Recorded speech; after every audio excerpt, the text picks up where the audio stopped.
Okay, we're back mga ma'am sir. Dito kami sa kapatid ni Sir Amil Casanova.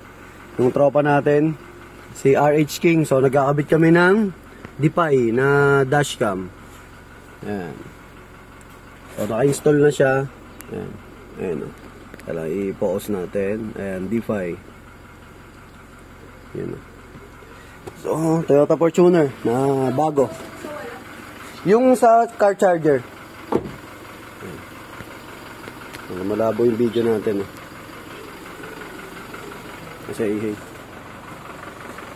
yung sabihin mo ma'am, yung sa may cigarette socket. Yan, ayun si ma'am. Si Boss Une.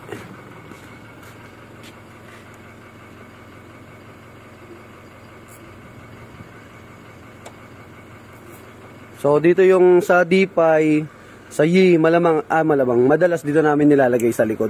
Kasi hindi yan waterproof. May customer kami pinalagay sa labas yan, nag-moist. So plug and play lahat yan mga boss. Merenda pa tayo dito. Mangwan.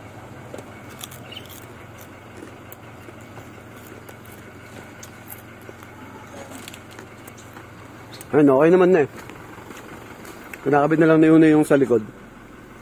Bagong-bago yung Fortuner nila. Meron pa nga itong mga plastic eh. Kaya yung daming kalat.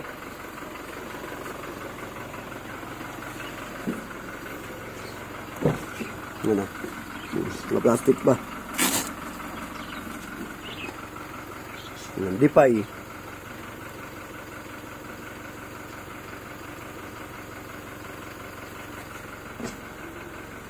Plastic natin. Yan yung rear. Then lipat natin sa front.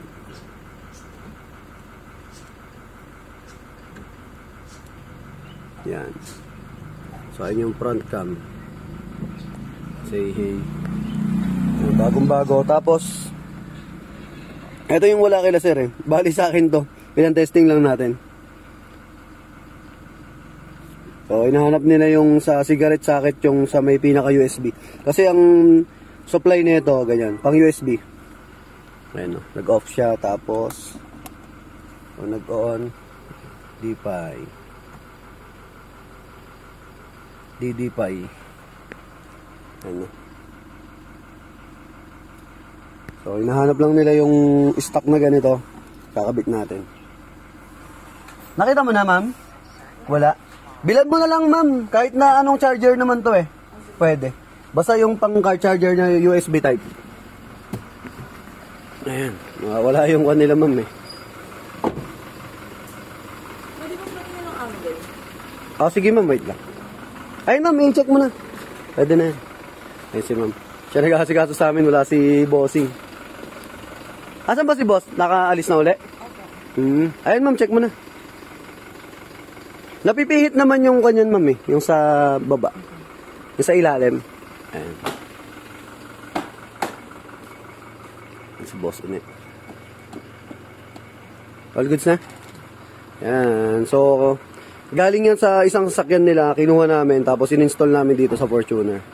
So, pwede rin kaming mag-install lang, pwede rin sa amin kayo kukuha ng unit. Pero si Dipay kasi, si Dipay, hindi ko pa supplier yan.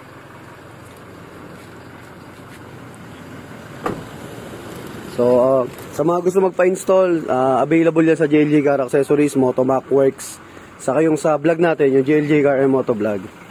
Ayan, so thank you kay ma'am. Finished product na tayo dito.